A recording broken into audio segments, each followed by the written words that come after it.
Сәлем, семей каналындасын. Бүгін мен осындай бисерден және лескадан қалай сақина жасау керекке көрсететін боламын. Және біздің сақина необычный болады, себебі осындай гүлме болатын болады. Міндетті түрде подписка, лайк және қоңырауды ұмытпа. Ал мен бастаймын. Ең алдымен лескаға 4 көк түсті бисер өткізетін боламын. Немсетіне көк басқа түсті алуға болады, өздеріңіз қалағанша болады.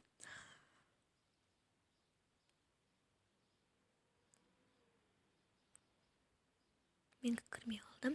Так, мінекей 4 өткіздік көріп тұстар. Енді міне ортасы менде серебристі, сондықтан да серебристі түсін алатын боламын. Сіздер сары түс болатын болса, сары түспен ала берсеңіздер болады. Мінекей.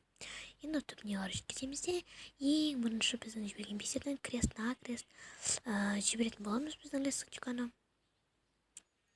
Сосын барлығын осылай тартамыз. Тартқанда міне көріп тұстар кішкене осындай ғана болады. Енді екі талда лепесточек қосамыз, ол бізде көк түсті бисер. Екі тал бисер қосамыз, яғни. Так, мынау біріншісі, мынау екіншісі. Мінекей екеуі қостық, өзім айтқандай. Енді біз жаңағы қасындағысынан өткіземіз. Біздің ортасындағының қасындағысын өткізіміз керек. Так, тартқан кезде міне көріп тұрсыздар осындай болып пайда болып тұр. Енді біз барлығын осылай істеп шығуымыз керек. Сосын сақинадан саусағымызға келгенше істеп көреміз. Так, достар, қараңыздар, мен барлығын істеп шықтым, және маған осындайлықты гүлдер қажет болды. Себебі мен саусағыма соншалықты гүл сыйып тұр, ыңғайлы, удобно болып тұр. Так, енді біз қазір бұны байлайтын боламыз.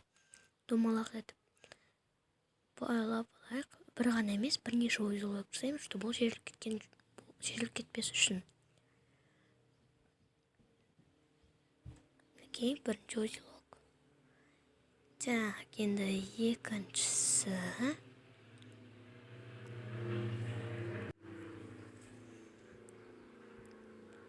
Енді үшіншісі енді ғада. Сіздер қазір көрініп тұрған жоқ па, бірақ та түсініп отқан шығарсыздар не істеу керек екенін. Мінекей достар, байладым мен 4 рет байладым. Енді артын қайып тастаймыз. Бұл менде леска, сондықтан да бұны мен деген спичкамен кішірте аламын. Қазір спичканың көмегімен оны бастырып кішірететін боламын. Қазір өздеріңіз көретін боласыздар. Ең алдымен саусағыма киіп көрейін. Өте дем болып жарасып тұр. Маған ұнады, прям сыйып тұр, маған қойып қойғандай болып тұр. Бұл дәл осы саусаққа ғана емес, басқа саусақтарыма да сыяды. Так, енді мен өзім айтқанымдай қазір спичкамен алып істеп көретін боламын. Өте күшті шықты, қараңыздар, прям удобно. Міне спичкамен қазір ана жағын басып істеп қояйық. Қайтсе, ол асықпай істемесек, оның бәрі түсіп қалуы мүмкін. Леска өте сонда аккуратно істеу керек онымен. Так, мінекей достар, сонымен менде готово болды. Ұнаса сіздерден лайк, подписка және комментарий. Тағы да қандай менен видеолар көргілеріңіз келеді, обязательно жазып кетіңіздер.